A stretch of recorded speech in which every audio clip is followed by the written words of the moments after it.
Thanks for having me here tonight. It's a pleasure to be here. I love what this organisation does. Great to hear that your books are doing well. Can people online hear and see? Can they see the presentation? Yes. Well, they don't need to see me. It's great to hear that your books are doing well. I've had a copy of the Butterfly book for many years. It's been a great resource, and I've recently got a copy of the Moth book as well. Great to see those going on. I'd hate to see that one mothballed. But I'm not here to talk about that tonight. I'm here to talk about Cat Tracker. Oh, I must say before I start though, Jan, thank you for thanking me for my work at Burnside.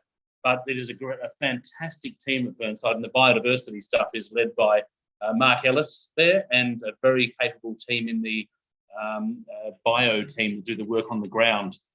So it is great to work as part of a great team like I know this organisation does. Cat Tracker. Let's talk about Cat Tracker. So the project was set up to understand pet cats through citizen science. And tonight, I'm going to take you through three main parts to that project. I like to talk in threes because if you talk in threes, apparently it's more memorable, the speaker is funnier, and the speaker appears more knowledgeable. So that seemed like a good thing. So the first thing is I'll give you a very brief introduction to citizen science. Then I'll talk about Cat Tracker and three parts to it, how it worked, meet the cats and meet the owners. And then I'll talk about the impact of Cat Tracker. What was the impact on the participants and other people? So first, citizen science. What is citizen science? Well, it's a way of doing science that involves the community. And there's a three-step process. There's a scientist on the right-hand side, has an idea, wants to study something. And first thing they do is get the community involved. They tell them about whatever the phenomenon is they're studying to get them involved in the project and ask them to do something. So then the community on the right there go out and they do something.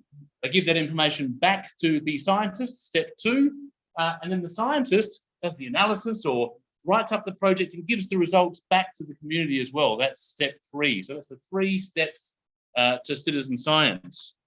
Now, importantly, you can also have the question coming from the community side. And there are some great citizen science projects that are started up because the community's got a question. There's some great air pollution projects, water pollution projects, where the community's been concerned about something.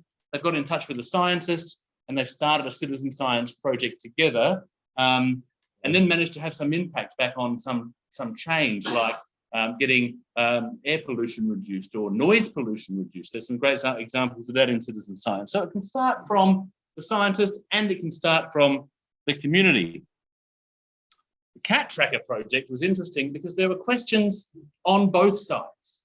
I was the scientist and I was interested in finding out more about pet cats and how far they were going. I'll talk more about the project in a minute, but the community were also really curious. Cat owners were really curious about what their cats were doing when they were going outside, out the cat flap. How far were they going, where were they going, and that sort of thing. So we had curiosity on both sides of this project, which made for a really neat citizen science project.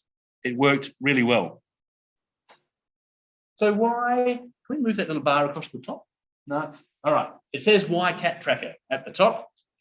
And the first reason why we did the Cat Tracker project was because we needed a really large sample. There had been some previous work done on the movement of pet cats, and they'd only been done on a really small sample, say 10, 20 cats.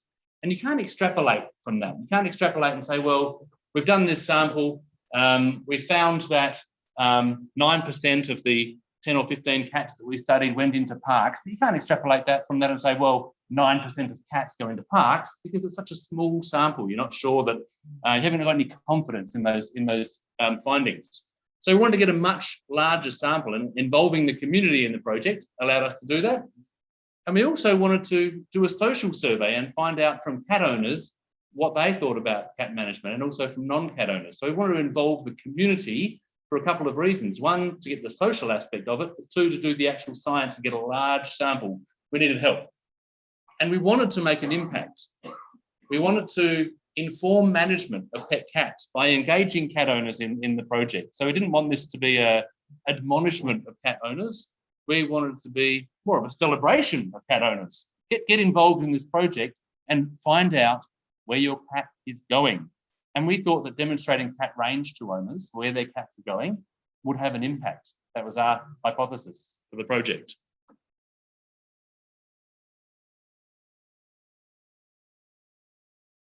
What did you do, Jerry? I've lost control.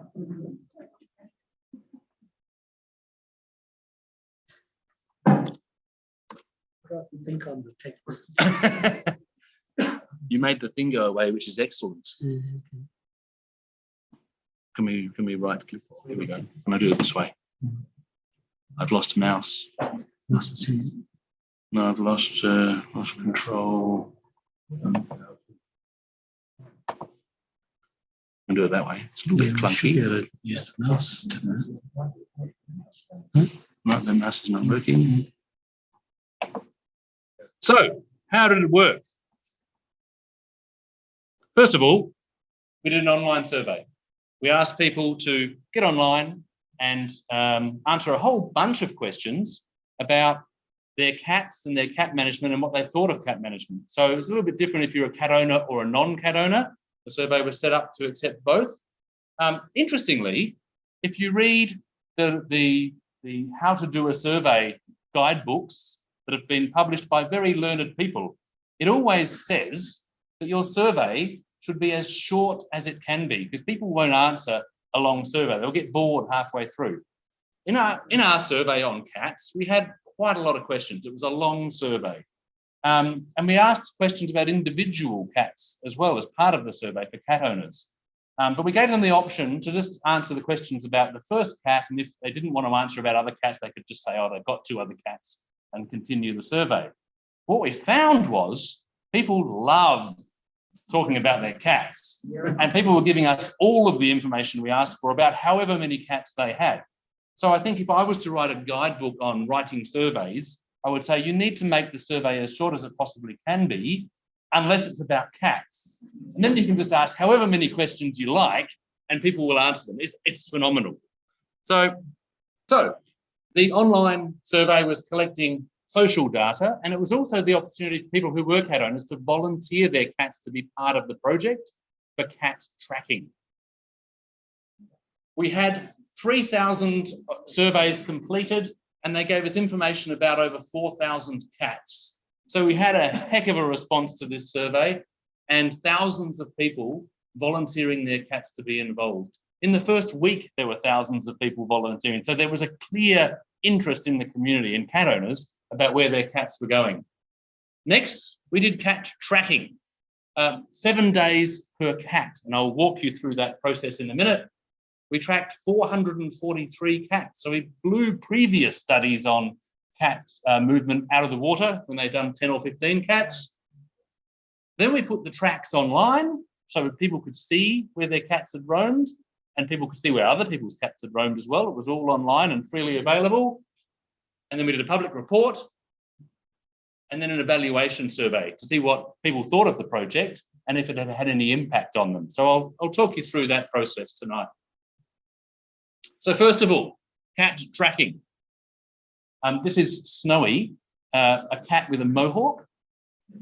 And it was the first cat that we tracked. So Snowy had a cancer removed from the top of his head, and had the fur replaced from the back of his neck. And the fur on the back of the neck is longer than the fur on top of the head. So the replacement fur is longer, which gave him a mohawk. And you can see there's the cat tracking unit being attached to Snowy. But I've actually brought my cat along tonight. Sheffield. He's a very cat. Very well behaved.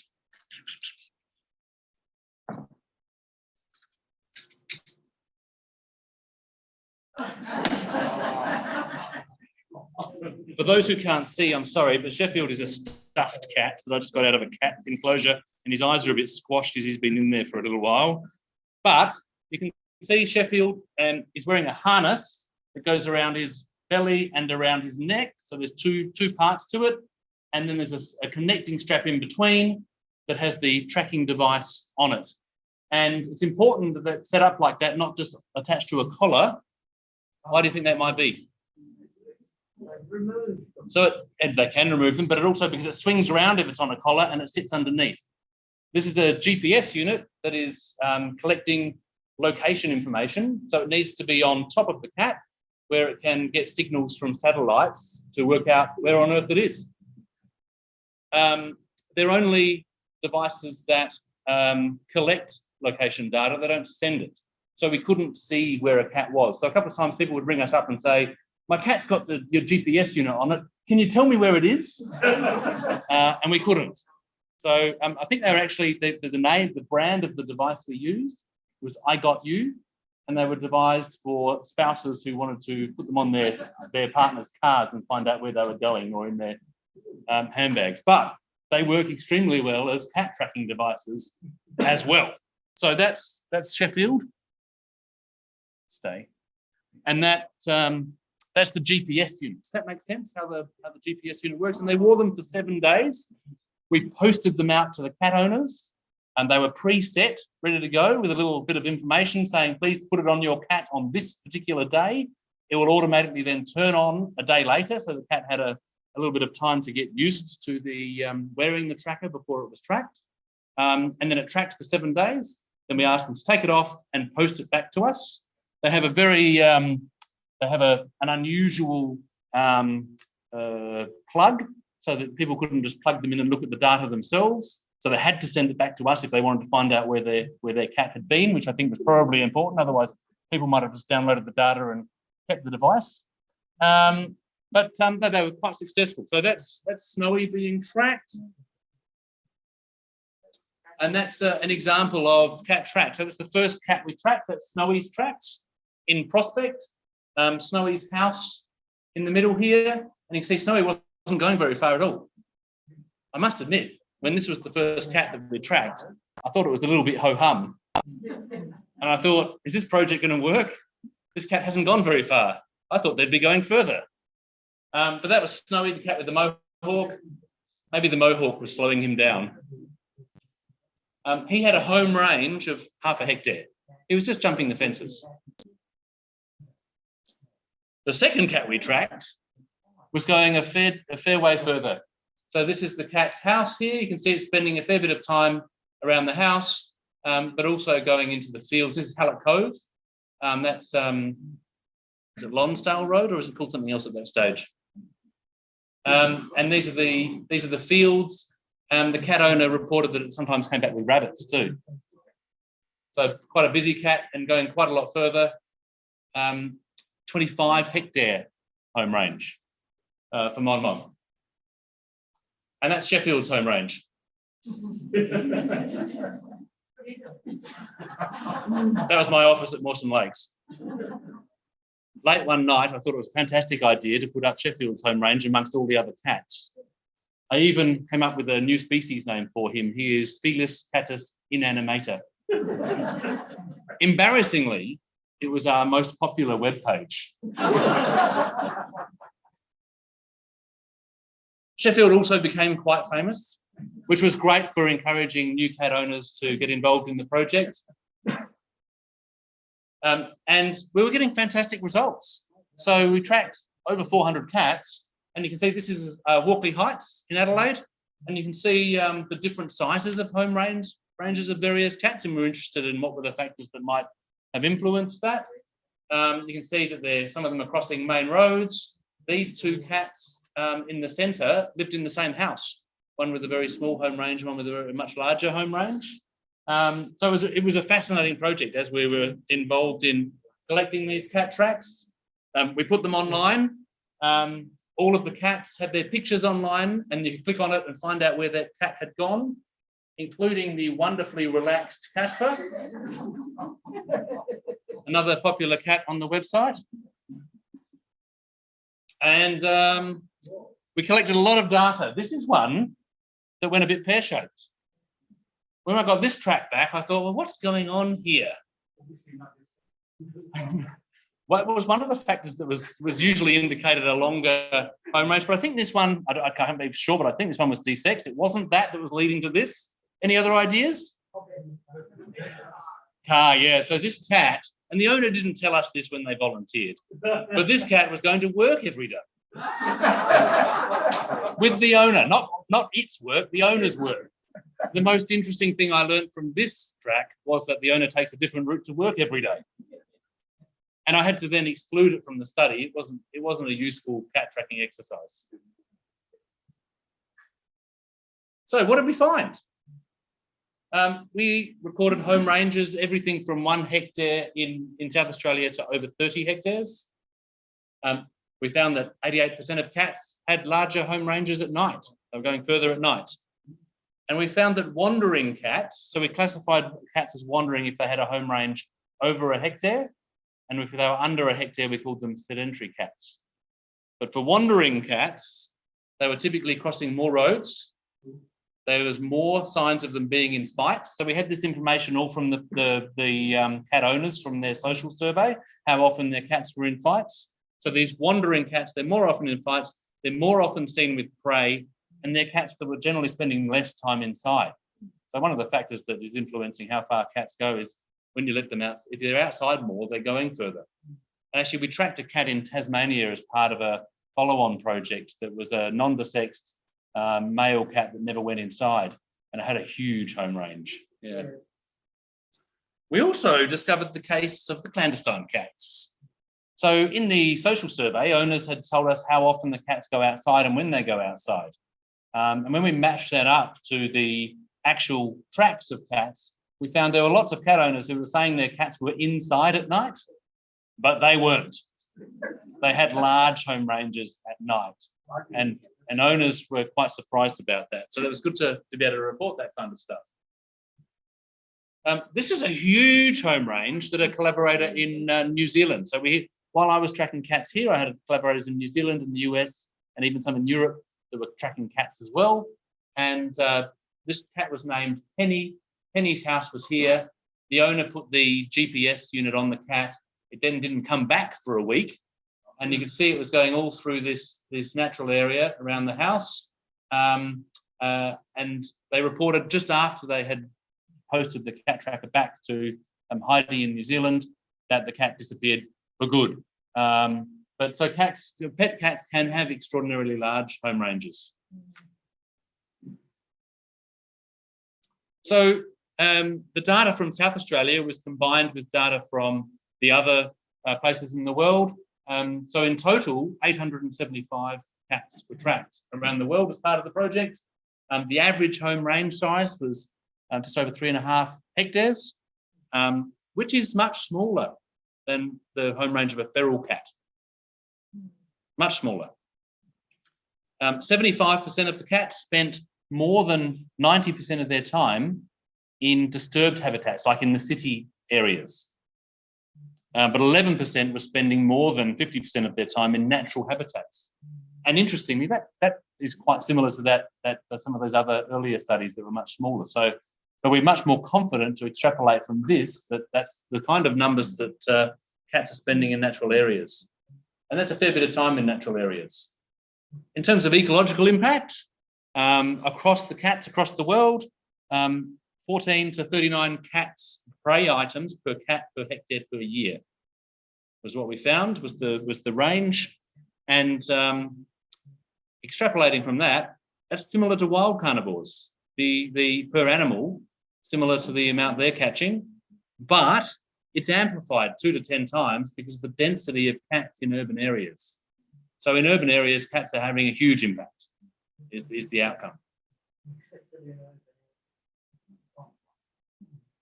Oh, that's a good question. That's a good discussion point, because in some urban areas, there's a great deal of wildlife. So meet the cats. Let's talk about some of the cats that we tracked. We asked cat names. The most popular boys were Charlie and Max. The most popular girls were Bella and Lucy. But my favourites were the less common names like Asteroid, Bruce Willis Pussington, Harry Barry White Pants, Mr. Hamish the Extraordinary Puss, Small Bum, and my personal favourite was Velcro George. I'm not sure exactly what a cat does to get a nickname like Velcro George, but I imagine it involves jumping and attaching. And I wouldn't want to be the one who Velcro George was Velcroed to. We looked at the age of pet cats and saw a good distribution there. Obviously, as they get older, there's fewer of them. We found that almost 80% of cats were allowed outdoors. Only 20% of cats were allowed indoors. Were kept indoors. This would be a really interesting one to repeat now. So this is a few years ago. This is 2017-ish, 2016. Interesting to repeat now, because I think these things are changing. I think the acceptance of cats indoors and outdoors is changing, and so I'd imagine there'd be more cats indoors now. It'd be interesting to do again. In terms of the number of cats per household, cat owners on average had 1.5 cats. They were sharing the half. Meeting the owners and some of their opinions. We asked a number of questions about cat management. So firstly, should all cats be desexed? Now on these graphs, I've separated out cat owners and non-cat owners. So cat owners are in orange and non-cat owners are in blue. So should all cats be desexed? There was a high level of agreement that all cats should be desexed. Both cat owners and non-cat owners, 90% and 86% supported cats being desexed. And the same goes for microchipping in this second graph. Both cat owners and non-cat owners, both high level of agreement. The answer is yes, that microchipping should be compulsory. In terms of no, there were 9% of cat owners who said no to microchipping, but a great level of support for it and across the board. We asked cat owners if they thought their cat's hunting was a problem. 26% thought that their cat didn't hunt. 34% thought their cat hunted, but it wasn't a problem. 22% said it was a small problem, and 6% said it was a large problem. 10% of people were unsure about their cats hunting. We asked people if they knew their local cat laws, which is a combination of state government and local government laws. We asked them if they knew what they were. And almost 40% of people thought they knew their local cat laws. We actually then asked them what they were and compared them to what their local cat laws were, and found that, and broke that down into percentages. We found that 63% of people who thought they knew what their cat laws were actually had no idea. Only 19% of people, of these respondents, got 100% when it came to the local cat laws. That's of the people who said yes, they knew what they were. In terms of cats per residence, how many cats should someone be allowed to own? Should there be a limit? Cat owners and non-cat owners both agreed there should be a limit. 74% of cat owners and 85% of non-cat owners. So slightly more for the non-cat owners, but pretty good level of agreement. There should be a limit on the number of cats that someone can own. And when asked how many should be the limit, cat owners thought 3 should be the limit. The median response was 3, and non-owners, the median response was 2. There's a bit of variation, but non-cat owners feel there should be fewer cats than cat owners. Not surprising, I suppose. In terms of registration, there was a big difference. So 80% of non-cat owners thought that there should be mandatory registration, where 48%, so almost half of cat owners, thought there should be mandatory registration, which is quite high, I thought. And overall, more than 50% of the population thought that cats should be registered. Not cat owners should be registered. I almost said that. I didn't say that. I found this one fascinating. Are roaming cats a nuisance? And there's a big difference from cat owners and non-cat owners. So 66% of non-cat owners thought they were a nuisance. 40% almost of cat owners thought they were a nuisance, which is quite high. 40% of cat owners, I thought, thinking that roaming cats are a nuisance. And what we found was that while people thought they were a nuisance, they are often reluctant to do something about it. So only 45% of non-owners are doing anything about it, and 25% of cat owners are doing something about it. And very few of them are reporting the issues. When we talk about doing something about roaming cats being an issue, it might just be talking to their neighbour we broke that down. Very few people are reporting it. So any statistics on roaming cats and people's concern about that are a massive underrepresentation of what the issue is and what people feel about it. We asked about containing cats, and we asked that in two different ways. Should we contain cats during the night?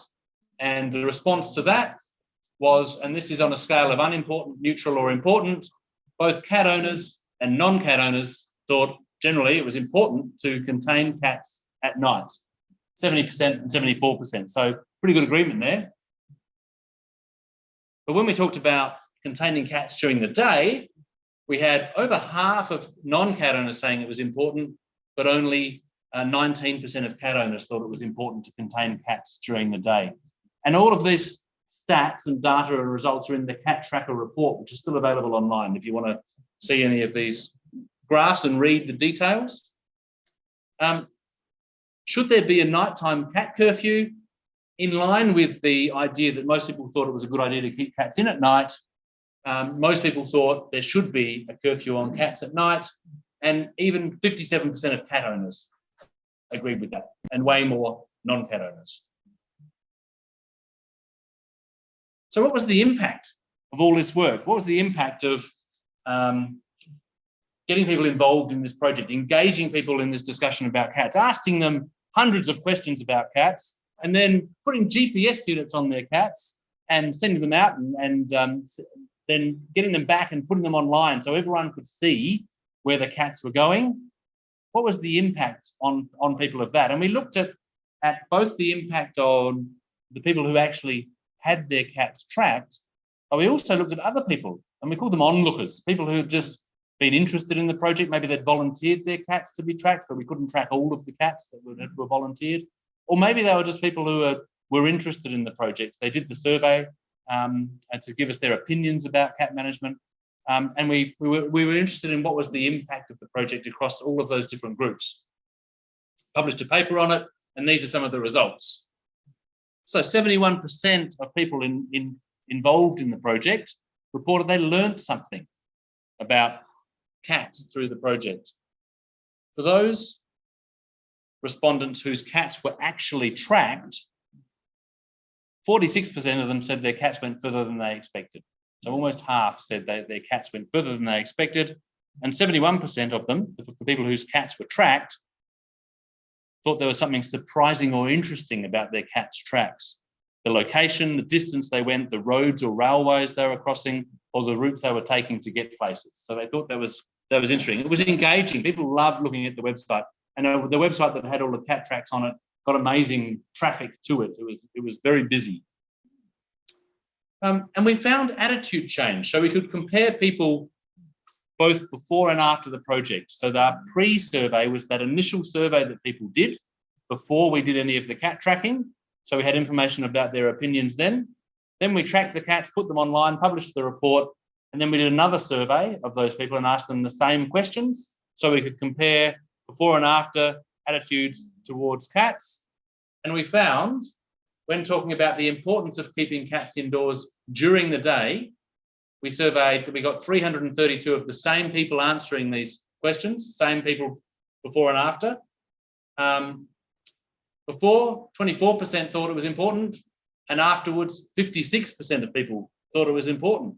So having a look at the cat tracks had quite an impact on people, which was great. It proved our hypothesis that showing people the tracks would be useful in terms of influencing their attitudes and behaviours. If we just look at the people whose cats we tracked, the impact was even greater. So beforehand, these are all cat owners, obviously, only 9% thought it was important to keep cats inside during the day. And afterwards, 45%. So that's a 410% increase. That's great. So getting people involved in this, not admonishing them in any way, but allowing them to get information about their cats and where they were going, had that impact. And we were really neutral throughout the whole project in the way we presented it. We were talking about the benefits of pet cats and finding out where those cats could go. Importantly, we didn't go out and say, we think cats are stupid, we're ecologists, you need to keep them inside, I don't think we would have had very many people volunteering their cats if we'd set up a project like that.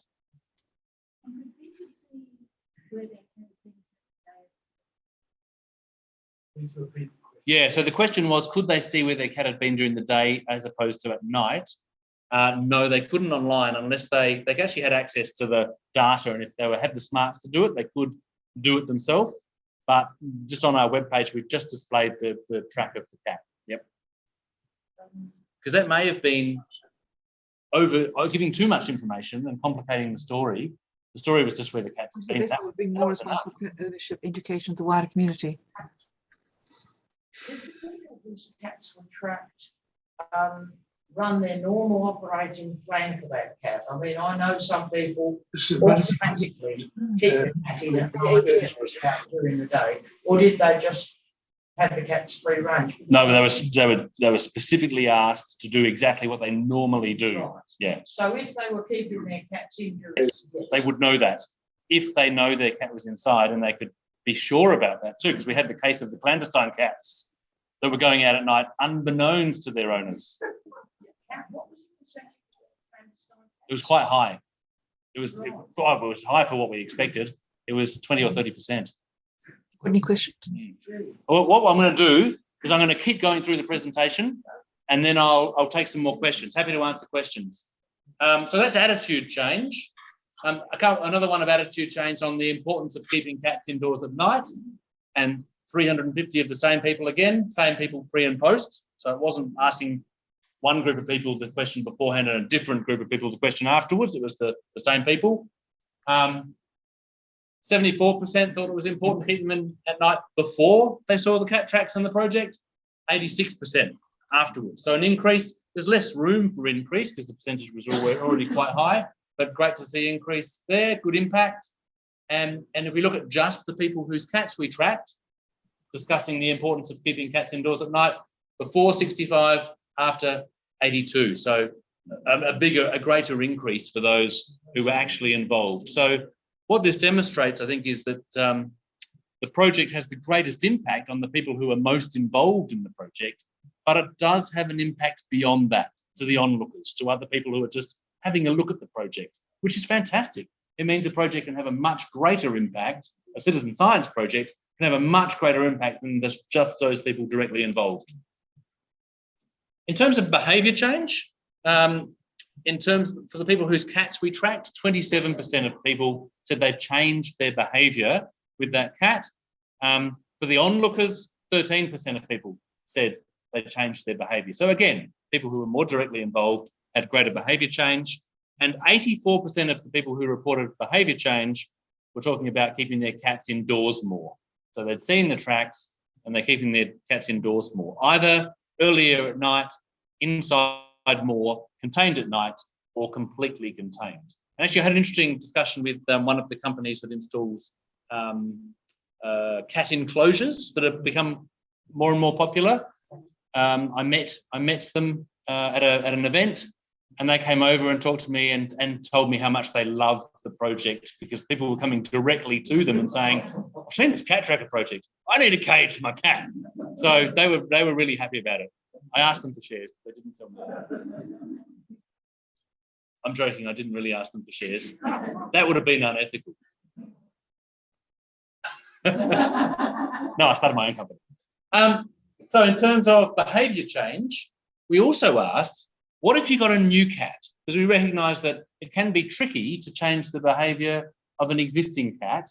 And we thought we'd better ask, well, what would you do it differently if you got a new cat? And 50% of people said they would do things differently if they got a new cat. 42% said they'd keep it indoors more. And 6% of people actually said they wouldn't get another cat because directly they'd seen this project. It directly led them to the conclusion that they shouldn't get another cat. So there was demonstrable impact in numerous ways from the project, both in terms of impacts on attitude, but also in terms of impacts on behaviour. Thank you. Have you got... For those, I think you could see me but couldn't hear me. Can you hear me now? Can you tell? Yeah, brilliant. So what was the question? Oh, can we see the cat? This is Sheffield. He was purchased from the teddy bear shop. Highly recommend their service. It was difficult to purchase a life-size cat that could be used as a demonstration, and they wouldn't let me leave the shop until they had fitted the harness themselves, which was great. You can see the GPS unit there as well. Okay, Right. Just going to go through the questions and you can respond to these first. All right, we're doing questions. First question was from the audience, and the first question was there a difference in cat home ranges based on the breed of the cats? And we didn't have a large enough sample of different breeds of cat to be able to look at that. So I don't know, but we didn't see anything. We didn't see anything in the data that was obviously pointing in that direction. What have we got on? Okay. I've been told that hunting is generally at dawn and dusk, but I think cats will hunt anytime, being opportunists. What's the reality? I'm a cat lover, but I don't have one. Okay, well, I can't answer that question based on the research that we did because we only got cat tracks. We weren't doing a video study of cats and their hunting behaviour. We did actually trial it in New Zealand with my collaborator over there.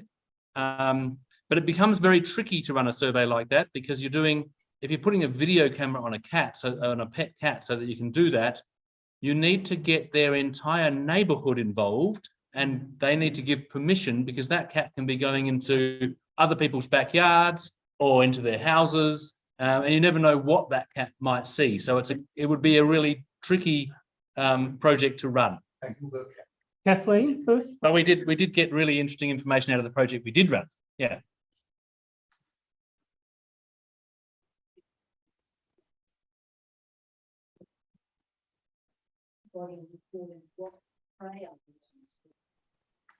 The prey items that were self-reported by the owners of the cats, and they're all in the report. Yeah. At the back. Thanks, Kathleen. There is a breakdown in terms of gender, height, whether sex, whether they were It's all in the report. We didn't do the in heat, not in heat, but we certainly broke it down and had a look at the sex of the cat, the age of the cat. Younger cats tended to go further. Male cats tended to go further. Non-desexed cats tended to go further. So if you had a male, non-desexed, young cat, there's your recipe for a larger home range, typically.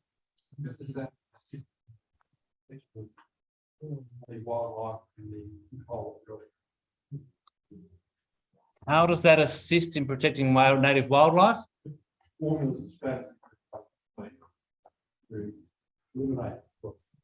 Well, in terms of, this was a pet cat study, not a feral cat study. Feral cats have much larger home ranges. So I'm not sure this does talk to how you might improve feral cat management. That'd be a jump too far. But in terms of pet cat management and reducing the impact of pet cats, what this project did most successfully was to have an impact on the understanding and behaviour of owners of cats and others to change their behaviour and reduce the amount of time that cats are outside. Okay, Yeah. Next question. Only a handful of South Australian councils have cat curfew bylaws. Okay, the question is, only a handful of SA councils have cat curfew bylaws. Any idea how we can get the rest of councils to catch up?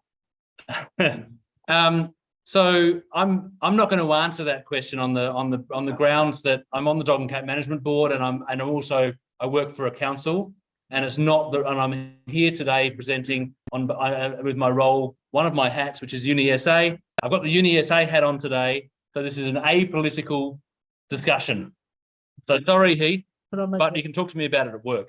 Can I make one comment about your comment about non-reporting? If you can make a comment on my comment, if I can make a comment on your comment on my comment. So in Campbelltown Council, only 12 reports were made about cats in 2021. 12 reports about cats being a nuisance. That's right. Yeah, So people who are fighting against cat curfew laws are using that against the the regulation? So my research would suggest that that's a massive underrepresentation of people who actually have had issues with cats being a nuisance. Yeah. Okay, another one here is, what's the best way to bring more responsible cat ownership education to the wider community? What's the best way to bring more responsible cat ownership education? Well, I think the education we demonstrated through the Cat Tracker project, by getting people involved and engaging people rather than admonishing them, was shown to be really successful. So based on what I've seen, engaging rather than admonishing. I would also say, actually, really interestingly, this is just something I noticed during the project. So it's not, I haven't got a scientific basis for this. However, I noticed in having conversations with cat owners, if you start a conversation talking about impact on wildlife, I found there's an immediate shutdown or a very difficult conversation.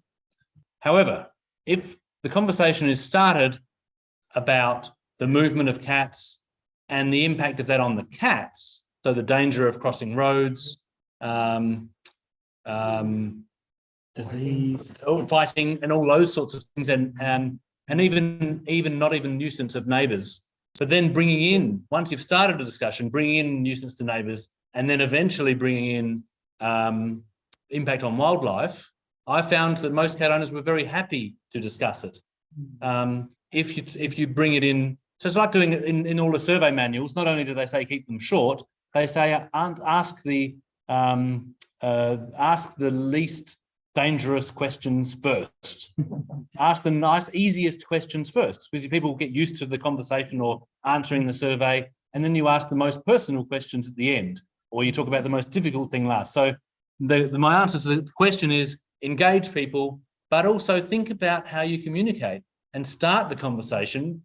Make sure you start a conversation before you start talking about things that are trickier for people to discuss. Okay, next question. Yeah, this one about best way to keep cats in. Best way to keep cats in. Okay, so how can we help educate people on the best? Well, there's so many ways of keeping cats indoors now. I think, and what's really important, and what people reported in the survey a lot, was how important it is to give cats stimulation if they're kept indoors. So no point just deciding you're going to keep your cat indoors and locking the doors. There needs to be a lot of work done to make sure they've got an enriching environment as well. Okay, is the website still up? The website is not still up, but the report is still available. So if you do a search for Cat Tracker South Australia report or something like that, I'm sure you'll be able to find it. It's in the South Australia library, UniSA library, or do a search for my name. And if you really have trouble, get in contact with me through Jerry, and I'm sure we can find a copy for you. Maybe actually we can send it out afterwards as a link. Sure. Yeah, I'll send the link to Jerry and Jan. Yep. Did you face much emotional defensive behaviour by cat owners? No, we didn't face emotional defensive behaviour from cat owners, because we set the project up to engage cat owners and work with cat owners and have an impact in that way, not by admonishing cat owners. Yeah. When can I get a copy of the report? We're going to share a link to the report somehow, but it is available. Someone's already shared a link in the comments.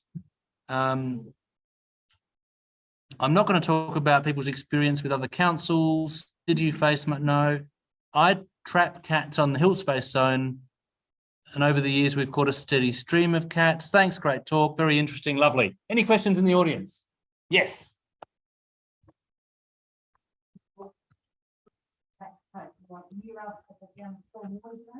And they jump from roof to roof, because we go over their input, so they can easily get, I mean, good, they go across the roof.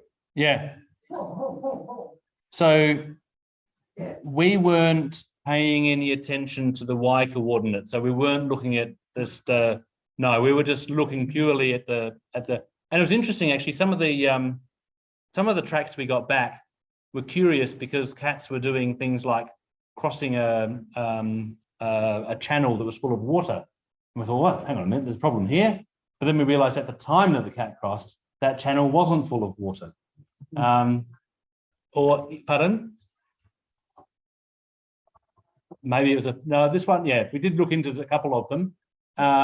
Or another one was on top of a swimming pool, but it would have had a solid cover on it at the time. So there was some very interesting results. One came back and it had been standing by the side of the road for a day.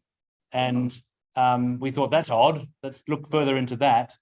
And we realized the owners had sent it back early, the GPS unit. It was still tracking, and it was in the Australia Post box for the day. So we had to delete that as well. But it took us a little while to work it out. I was looking at this track going, why is it sitting by the side of the road for so long? And I had to do Google Street View and have a look down, and that's when I saw the letterbox there. I thought, there's the problem. Pardon? Any other questions? Yeah. Do you know if Do we know if putting a bell on a cat works? Yeah, that's a really interesting question. The question was, does putting a bell on a cat work? From what we saw, comparing cats, because we asked if they had a bell or not, comparing cats that had bells to cats that didn't have bells, and the number of prey items self-reported by the owners, the cats that had bells caught more prey. Well, perhaps because they're more clandestine, because they need to be, because they're wearing a bell, so they have to get really good at it. I don't know. That's just a thought bubble. We didn't look further into that, but we did find that cats with bells caught more prey than cats that didn't. Yeah, up the back.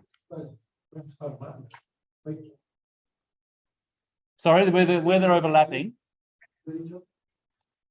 Were they meeting? We didn't do a close analysis of time and the cats and whether they were meeting each other or not. Wasn't part of the analysis that we did, so I couldn't tell you, but unlikely I would have thought, except for the ones, of course, lived in the same house.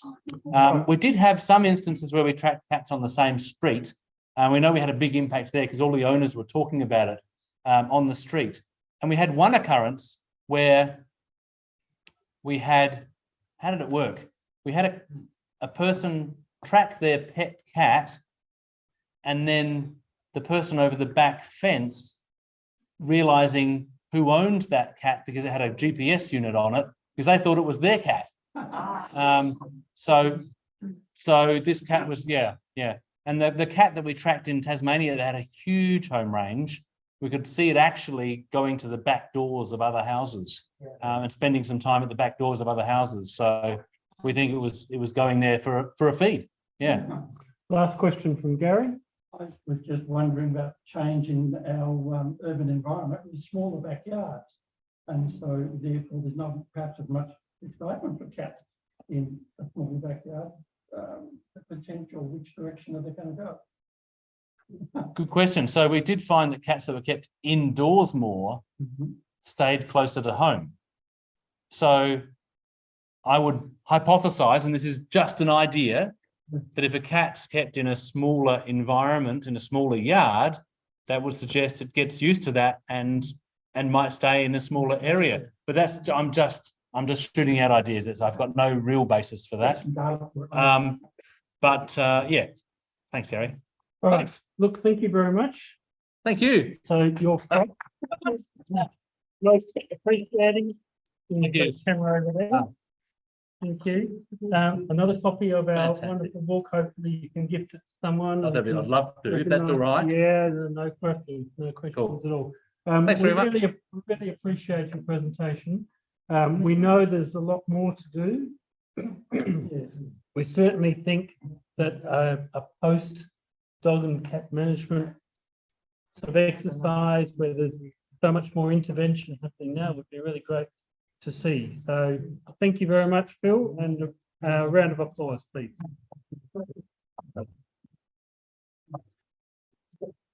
Thank you very much to those on Zoom for sticking with us, and good night all.